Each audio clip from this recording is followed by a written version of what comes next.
வணக்கம். சாவித்திரி வீட்டு சமையலுக்கு உங்களை வரவேற்கிறேன். இப்போ அருமையான சுவையில் சத்தான ராகி களி வீட்டிலேயே சுலபமான முறையில் எப்படி செய்யலாங்கிறத பார்க்கலாங்க. இது சட்டுன்னு ஒரு 10 நிமிஷத்தில் செஞ்சு முடிச்சிடலாங்க. ஒரு சிலர் ராகி களிக்கின்றது ரொம்ப கடினமாக இருக்கும்பாங்க. இது இந்த முறையில் செய்யும்போது நீங்கள் சுலபமாக செய்திடலாம். இதுக்கு எல்லா விதமான கீரை கடையல், தக்காளி பஜ்ஜி கடையல், சட்னி, எல்லா விதமான காரசாரமான அரைச்சி விட்ட குழம்புகளாகட்டுங்க. அசைவத்தில் எல்லா விதமான குழம்புமே வச்சு சாப்பிட ரொம்ப அருமையாக இருக்குங்க.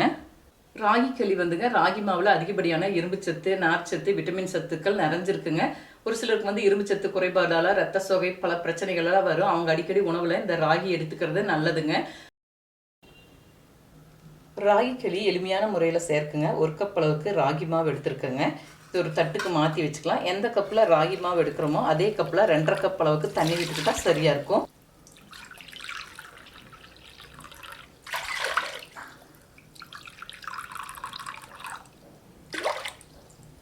தண்ணி நல்லா கொதிச்சு வரணுங்க. அப்போதான் மாவு சேர்க்கும் போது உங்களுக்கு கலரி விடும்போது கட்டிகள் இல்லாமல் நல்லா வெந்து வரக்கு சரியா இருக்கும். தண்ணி கொதிக்கட்டும். பாருங்க, இந்த மாதிரி நல்லா தண்ணி கொதிச்சு வரணும். கொஞ்சமாக மாவு இந்த மாதிரி நம்ம பரவலாக போட்டுக்கணுங்க. அதுக்கப்புறம் மெதுவாக இந்த மாதிரி கரண்டியில் நம்ம கலந்து கொடுக்கணும். இந்த மாதிரி விஸ்கில் நம்ம கலந்து விடணும்.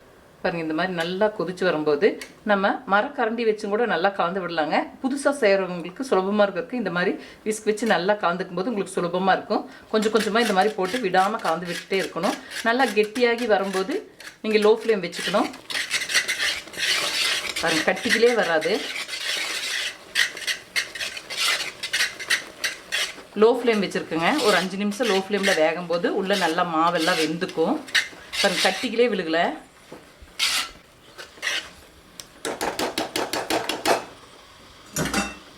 இப்போ நம்ம கரண்டி பயன்படுத்திக்கலாம்.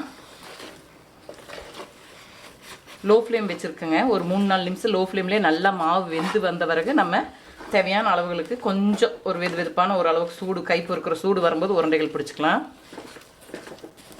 நல்லா வெந்து வந்துருச்சு. நல்லா களி வெந்துருச்சான்னு பார்க்குறக்குங்க. இந்த மாதிரி கையில் ஈரத்தை நனைச்சிட்டு இந்த மாதிரி தொட்டு பார்க்கணும். கையில் ஒட்டாமல் வரணும். பாருங்கள், இந்த மாதிரி ஒட்டாமல் வரணும். பாருங்கள், களி நல்லா வெந்துருச்சு. இப்போ ஸ்டவ் ஆஃப் செய்துக்கலாங்க. நான் இன்றைக்கி மண் பாத்திரத்தில் செய்து காட்டியிருக்கேங்க. நீங்கள் நார்மல் பாத்திரத்துலேயும் கூட செய்துக்கலாம். நல்லா சுலபமாக வரும். ஸ்டவ் ஆஃப் செய்துட்டேங்க. இந்த கரண்டியை ஈரத்தில் நனைச்சிக்கணுங்க.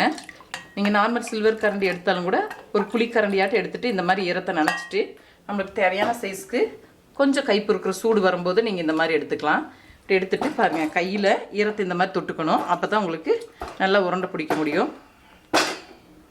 பாருங்கள், இந்த மாதிரி நல்லா கையில் ஈரத்தை நனைச்சிட்டு இந்த மாதிரி உருண்டை பிடிக்கணும். கை பொறுக்கிற அளவுக்கு ஓரளவுக்கு சூடாக இருக்கணும்.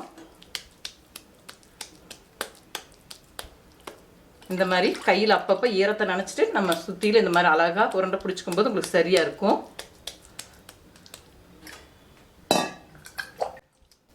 ராகி களி செய்யும் போதுங்க ராகி மாவு தரமாக இருக்கணும். கடையில் வாங்கினாலும் கூட நீங்கள் டேஸ்ட்டு பார்க்கும்போது அதில் காரல் தன்மை, கசப்பு தன்மையெல்லாம் இருந்து பழைய மாவாக இருந்தால் நீங்கள் பயன்படுத்தக்கூடாது. டேஸ்ட்டு பார்க்கும்போது நல்லா ஃப்ரெஷ்ஷான மாவாக இருக்கிறது உங்களுக்கு தெரியும். அந்த மாதிரி மாவு வாங்கி செய்துக்கணுங்க. இல்லாட்டினா ராகி 1 கிலோ பக்கம் நல்லா வாங்கி கழுவி வெயிலில் காய வச்சு நீங்களே மில்லில் அரைச்சிட்டு செய்யும்போது உங்களுக்கே மனசு திருப்தியாக இருக்கும். நீங்கள் 2 ஆப்ஷன் இருக்குது. இதில் எது வேணாலும் செய்துக்கும் போது ராகி மாவை செக் பண்ணி செய்யும்போது ராகி களி ரொம்ப டேஸ்ட்டாக இருக்குங்க. இப்போ அருமையான சுவையில் சத்தான ராகி களி வீட்டிலேயே சுலபமான முறையில் செய்துட்டேங்க. வளர்கிற குழந்தைகளுக்காகட்டும், வளர்ந்தவங்க ஒரு எலும்பு தேய்மானம், உடல் சோர்வாக இருக்கிறவங்களாம் இந்த மாதிரி ராகி களி பயன்படுத்திக்கிறது. நிறைய பேர் சக்கரை வியாதியில் அவதிப்படுறாங்க. அவங்களாம் இந்த உணவில் அடிக்கடி வாரத்துக்கு ஒரு 4 தடவை ராகி களி எடுத்துக்கிறது ரொம்ப நல்லதுங்க. சர்க்கரை கட்டுக்குள்ளே வைக்கிறதுக்கு ரொம்ப பயனுள்ளதாக இருக்கும். இதே முறையில் செய்து பாருங்க. இந்த வீடியோ பிடிச்சிருந்தா லைக் பண்ணுங்க, ஷேர் பண்ணுங்க, சப்ஸ்கிரைப் பண்ணுங்க, கமெண்ட்ஸ் பண்ணுங்க. அடுத்த வீடியோவில் சந்திக்கலாம்.